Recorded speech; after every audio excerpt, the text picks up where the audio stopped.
Bismillahirrahmanirrahim. Assalamualaikum warahmatullahi wabarakatuh. Sidang penonton yang dihormati sekalian, alhamdulillah, syukur kita kehadrat Allah Subhanahu wa taala dapat kita menyambung lagi kuliah kita seperti biasa.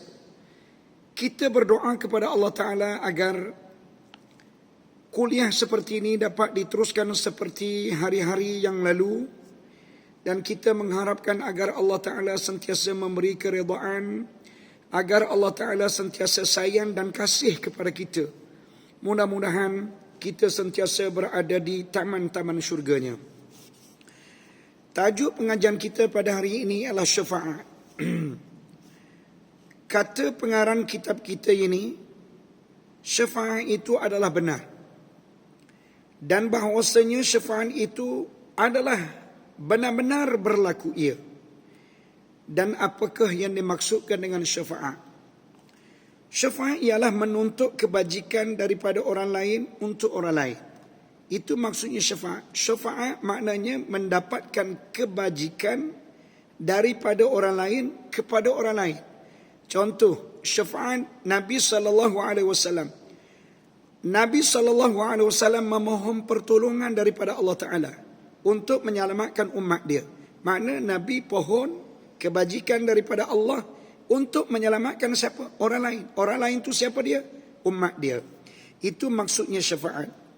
Adapun syafaat Allah Ta'ala, maka iaitu memaaf ia Allah akan kesalahan hambanya. Syafaat daripada Allah Ta'ala maksudnya Allah Ta'ala memberi kemaafan terhadap kesilapan dan juga kesalahan yang dilakukan oleh hambanya.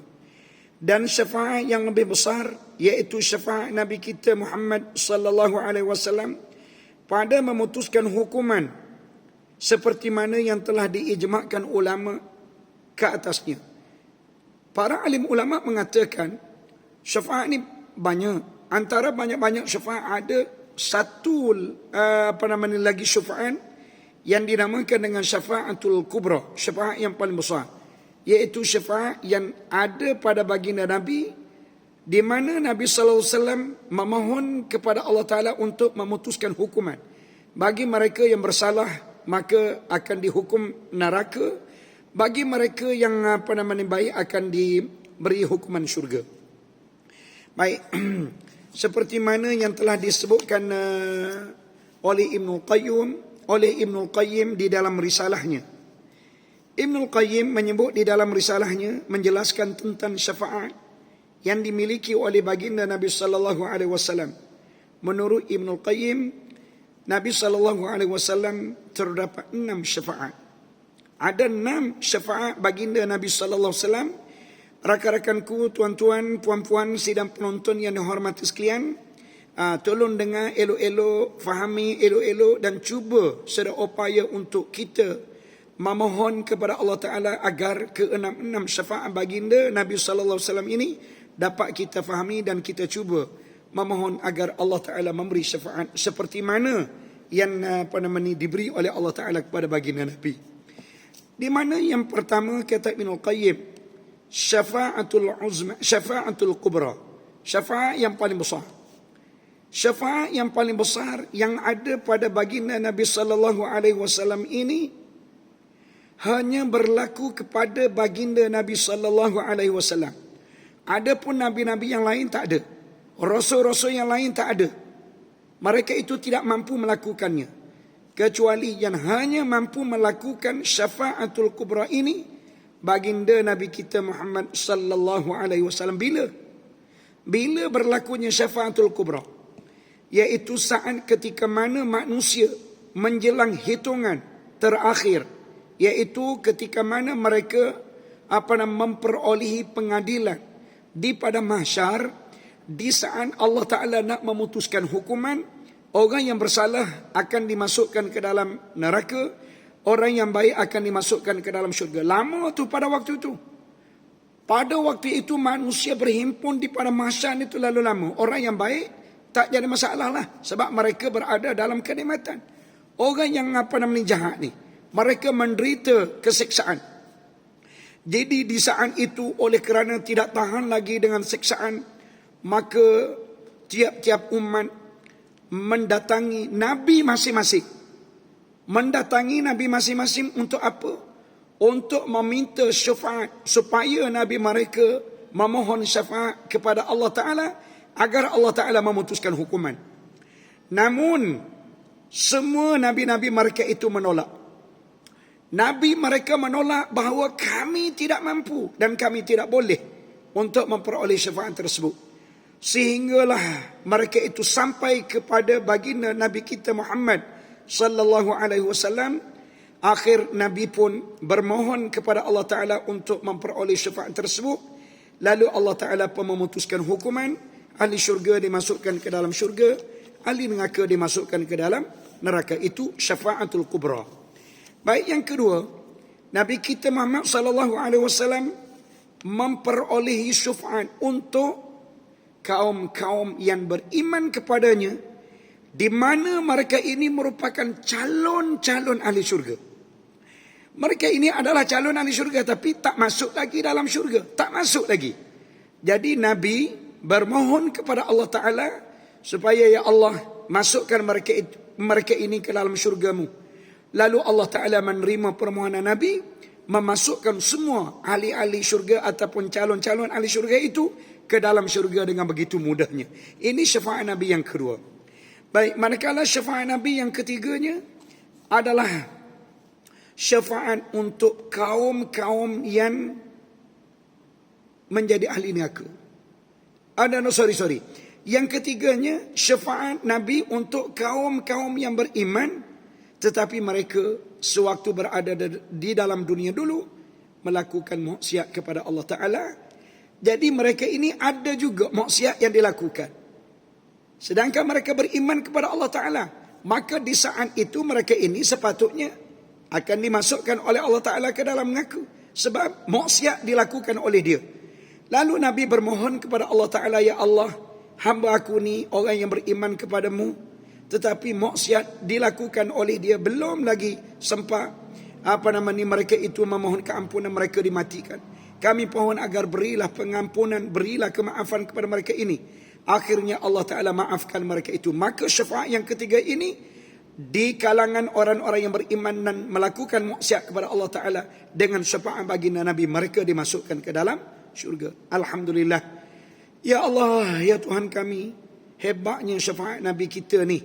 Allahumma salli ala Sayyidina Muhammad. Yang keempatnya syafaat baginda Nabi SAW kepada orang-orang yang menjadi ahli neraka.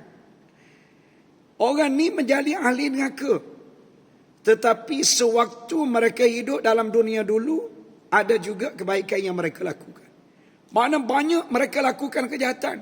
Walaupun banyak kejahatan yang mereka lakukan, ada juga kebaikan yang mereka lakukan. Dengan erti kata, pernah waktu mereka berada dalam dunia dulu, mereka ini mengungkapkan kalimah syahadah. Jadi apabila mereka itu dimasukkan ke dalam neraka, Allah, Nabi kita Muhammad SAW memohon syafaat kepada Allah. Ya Allah, hamba-Mu ini adalah orang yang baik. Sewaktu berada dalam dunia dulu, dia pernah melakukan kebaikan. Demi keagungan-Mu, demi kehebatan-Mu, demi kemegahan-Mu, kami pohon agar dikeluarkan mereka ini daripada neraka. Akhirnya apabila habis kejahatan yang dilakukan, maka Allah Ta'ala memerintahkan kepada malaikat Jibril, Allah Ta'ala memerintahkan kepada malaikat yang menjaga neraka supaya mengeluarkan mereka-mereka ini untuk dimasukkan ke dalam syurga. Ini syafaat Nabi yang keempat. Manakala syafaat Nabi yang kelimanya ialah syafaat untuk ahli syurga. Di mana ahli syurga ni dia berlebih kurang. Ada ahli syurga yang berada di tingkatan yang paling tinggi sekali. Ada ahli syurga yang berada di tingkatan yang paling bawah sekali. Ada yang berada di tingkatan yang kedua, yang ketiga, yang keempat, yang kelima, yang keenam, yang ketujuh.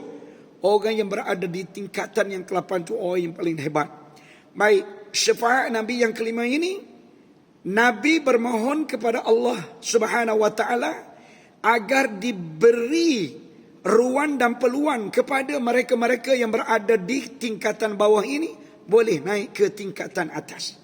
Ini berdasarkan firman Allah Ta'ala dalam surah Al-An'am ayat 52. Allah Ta'ala berfirman, ولا تطرد الذين يدعون ربهم بالغداة والعشي يريدون وجهه. Kata Allah, janganlah kamu mengusir orang-orang yang beribadah, dan juga jangan kamu mengusir orang-orang yang berdoa kepadaku pada waktu pagi dan pada waktu petang. Mereka itu lakukan semua ini, kata Allah, yuriduna wajhah, tidak lain tidak bukan, hanya mereka menginginkan keredaan daripadaku. Jangan kamu usir mereka, biarlah mereka dengan keadaan mereka, suka mereka berdoa, teruskan, jangan apa-apakan mereka. Ma 'alaika min hisabihim min syai'in wa ma min hisabika 'alaihim min syai'. Tidaklah engkau bertanggungjawab sesuatu pun mengenai hitungan amalan mereka, dan mereka juga tidak bertanggungjawab sesuatu pun mengenai hitungan amalan kamu. Mana kamu tidak bertanggungjawab terhadap amalan mereka, dan mereka juga tidak bertanggungjawab terhadap amalan kamu. Fataturudahum, kata Allah Ta'ala, sekiranya engkau mengusir mereka, ya, andai kata kamu bertindak mengusir mereka ini, fatakuna minaz zalimin, maka jadilah kamu termasuk dalam golongan orang-orang yang zalim. Jadi maknanya apa? Maknanya siapa dia orang yang memperolehi syafaat Nabi yang kelima ini? Siapa dia? Sesiapa pun dapat. Siapa pun dapat, asalkan dia berada dalam syurga. Asalkan dia berada dalam syurga, dia akan dapat syafaat ini. Asalkan mereka ini ketika melakukan ibadah kepada Allah, mereka mengikhlaskan diri kepada Allah Ta'ala semata-mata. Ingat tuan-tuan dan puan-puan sidang penonton yang dihormati sekalian, siapa yang melakukan ibadah ikhlas kerana Allah Ta'ala semata-mata, mereka ini akan memperoleh syafaat yang kelima. Walaupun mereka itu masuk ke dalam syurga di tingkatan bawah, namun Nabi akan bermohon kepada Allah Ta'ala untuk diberi ruang dan peluang mereka ini akan naik ke tingkatan yang teratas. Jadi maknanya, buatlah amal ibadah sepenuh ikhlas kepada Allah Ta'ala. Jangan kita ibadah kerana orang, jangan kita ibadah kerana sesuatu sebab. Bahkan kita lakukanlah amal ibadah ini tidak lain tidak bukan kerana Allah. Di akhirat nanti kita akan mendapat syafaat seperti mana yang kita pelajari pada petang ini, insya-Allah, mudah-mudahan. Dan yang keenamnya, syafaat yang keenam adalah syafaat Nabi untuk ahli-ahli keluarga Nabi yang meninggal dunia dalam keadaan mereka tidak beriman. Siapa dia? Mereka ini ialah Abu Talib.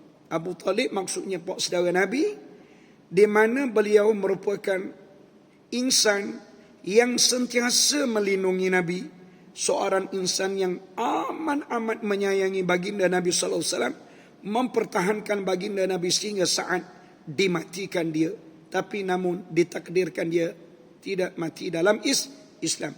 Maka Nabi bermohon kepada Allah Subhanahu wa taala agar diberi pertolongan kepada bapa saudaranya ini. Lalu Allah Ta'ala menerima syafaat baginda Nabi, iaitu dengan dikurangkan seksaan kepada bapa saudara dia. Dengan caranya Allah Ta'ala memperpakaikan 2 selipar daripada neraka kepada pok saudara dia ini. Apabila diperpakaikan selipar kepada pok saudara dia ini, maka menggelegak, mendidihlah otak-otak kepala dia. Nak ceritanya, dalam keadaan begitu ngeri sekalipun, itu merupakan seksaan yang paling ringan. Tapi kita dengar ngeri, tapi dia adalah seksaan yang paling ringan. Bagaimana tuan-tuan dan puan-puan sidang penonton sekalian, kalau sekiranya orang itu menghadapi seksaan yang lebih teruk? Yang paling ringan pun diperpakaikan selipar, gelegak kepala otak, mendidih air otaknya keluar. Tuan-tuan sekalian, na'udzubillahi min dzalik. Marilah sama-sama kita minta perlindungan dengan Allah Ta'ala supaya kita dijauhi daripada siksaan dan dijauhi kita daripada neraka. Mudah-mudahan kita menjadi ahli syurganya. Marilah sama-sama kita berdoa kepada Allah Ta'ala supaya Allah Ta'ala memberi syafaat baginda Nabi kita Muhammad sallallahu alaihi wasallam Ya Allah, ya Tuhan kami pohon kepadamu agar berilah kami memperoleh syafaat baginda Nabi kami Muhammad sallallahu alaihi wasallam. Masukkanlah kami semuanya ke dalam syurga bersama dengan baginda Nabi.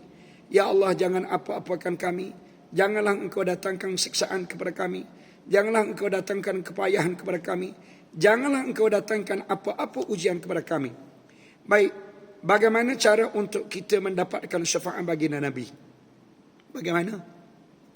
Datuk, semua kan apabila ditanya, nak tak syafaat Nabi kita Muhammad sallallahu alaihi wasallam, semua sekali jawab. Hatta orang yang jahat sekalipun nak juga.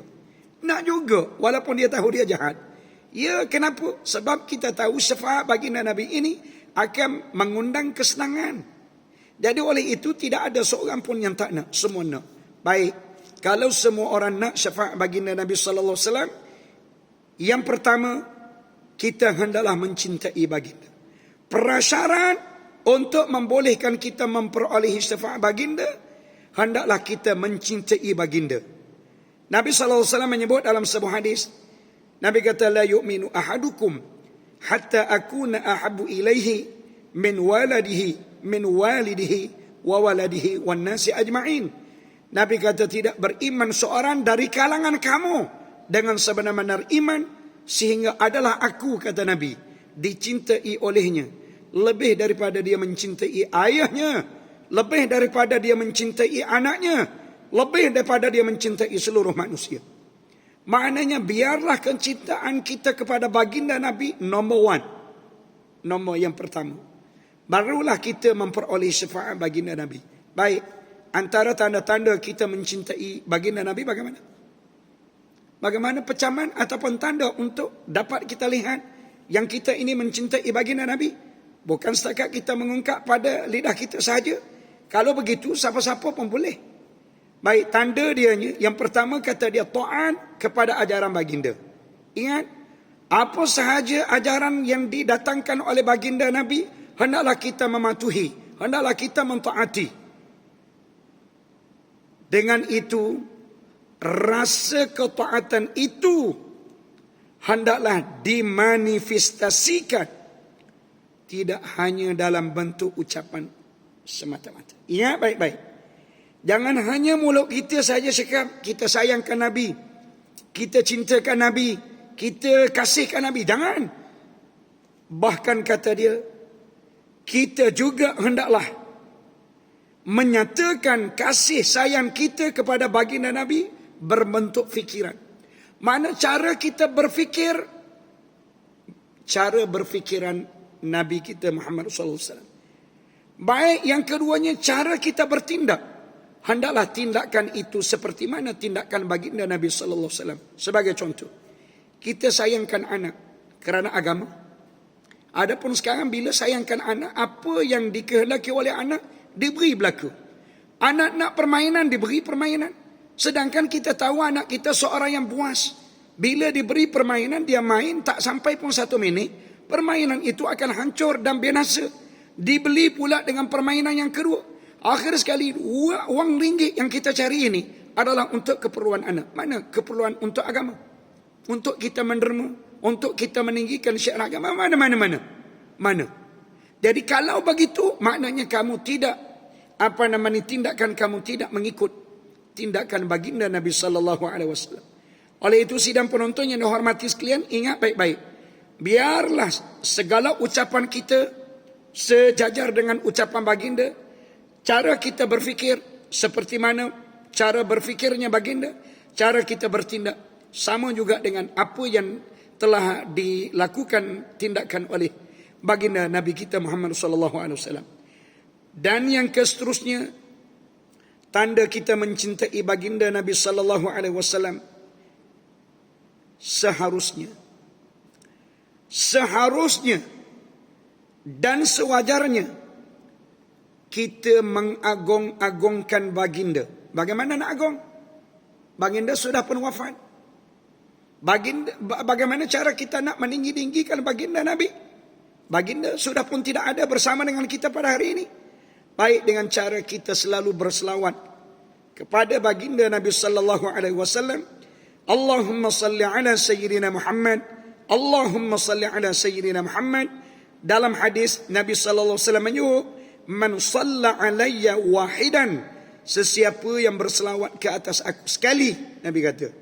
Sekali saja dia berselawat ke atas aku, sallallahu alaihi ashran, Allah berselawat ke atasnya 10 kali. 10 kali Allah Ta'ala mohon keampunan. Allah Ta'ala memberi keampunan kepada dia 10 kali. Sekali kita berselawat kepada Nabi, 10 kali Allah Ta'ala beri kemaafan, keampunan terhadap kesalahan yang kita lakukan. Bayangkan kalau dalam sehari kita berselawat 100 kali. Banyak mana Allah Ta'ala mengampuni dosa kita. Dan berselawat ini bukan satu perkara yang payah. Terlalu ringan dan mudah saja mulut kita menyebut. Allahumma salli ala Sayyidina Muhammad wa ala ali Sayyidina Muhammad. Soalannya kenapa menjadi payah? Kerana jiwa kita tidak menjiwai baginda Nabi sallallahu alaihi wasallam. Jiwa kita tidak mengasihi baginda Nabi. Cuba kita bayangkan kalau kita cinta kepada seorang perempuan. Kita selalu asyik menyebut nama dia je. Pergi ke mana-mana sebut nama. Maimunah, Maimunah, Maimunah, Maimunah, Maimunah. Olah tidak ada kena-mengena pun, tapi disebut juga nama itu. Kenapa? Demi cinta kita pada dia. Sepatutnya disebutkan nama baginda Nabi ini terlalu kerap. Kerana baginda Nabi ini adalah Nabi yang menjadi pembela kepada umat. Nabi yang menjadi penyelamat kepada umat. Bagaimana Nabi ketika mana hampir dengan kewafatan. Nabi apabila hampir dengan kewafatannya, Nabi masih lagi mengulangi perkataan ummati, ummati, ummati. Bagaimana keadaan umat aku selepas daripada ketiadaan aku? Bagaimana keadaan umat aku? Bagaimana keadaan umat aku? Nabi berfikir dengan penuh kesedihan. Nak tinggal umat dia. Bimbang takut umat dia melakukan perkara-perkara yang tak sepatutnya dilakukan. Sewaktu mana ketiadaan Nabi. Oh, kalau boleh kita, saat mana kita nak mati, pada waktu itu kita akan memanggil semua anak-anak kita untuk berfasad, untuk berwasiat. Tanah hujung sana diberikan kepada kakak kamu, rumah banglo ini diberikan kepada adik kamu, kereta ni diberikan kepada orang itu. Itu yang dilakukan oleh kita. Jauh sangat bezanya antara kita dengan baginda Nabi sallallahu alaihi wasallam. Oleh yang demikian, tuan-tuan dan puan-puan sidang penonton yang dihormati sekalian, sekadar itu dulu yang dapat saya sampaikan dalam kuliah kita pada kali ini. Sama-samalah kita berdoa kepada Allah Ta'ala dengan sepenuh perhatian dan ikhlas 100% kepada Allah Ta'ala, agar Allah Ta'ala mendengari doa kita, agar Allah Ta'ala memakbulkan permohonan kita, agar Allah Ta'ala mustajab. Ya Allah, ya Tuhan kami, jadikanlah kami hamba-Mu yang beriman. Ya Allah, ya Tuhan kami, Kau ampunilah semua dosa kami. Ya Allah, ya Tuhan kami, Engkau permudahkanlah segala urusan kehidupan kami. Ya Allah, ya Tuhan kami, Engkau berkatilah hidup kami. Ya Allah, ya Tuhan kami, berilah kami memperoleh syafaat Nabi kami Muhammad sallallahu alaihi wasallam. Ya Allah, ya Tuhan kami, berilah kami dapat menerima buku catatan amalan melalui tangan kanan kami. Ya Allah, berilah kepada kami dapat minum daripada qalam kautsar Nabi kami. Ya Allah, ya Tuhan kami, berilah kami dapat berada di bawah bayangan arasy-Mu pada hari yang tidak ada bayangan kecuali bayangan arasy-Mu sahaja. Ya Allah, ya Tuhan kami pohon agar hilang kalau COVID-19 yang melanda dunia dan negara kami pada hari ini. Jangan lagi Engkau datangkan ujian yang dahsyat ini kepada kami, ya Allah. Berilah kemudahan kepada kami untuk kami meneruskan kehidupan seperti hari-hari yang biasa. Wa sallallahu ala Muhammad wa ala alihi wa sahbihi ajma'in. Aqul qawli hadha wa astaghfirullahal azim li wa lakum. Assalamualaikum warahmatullahi wabarakatuh.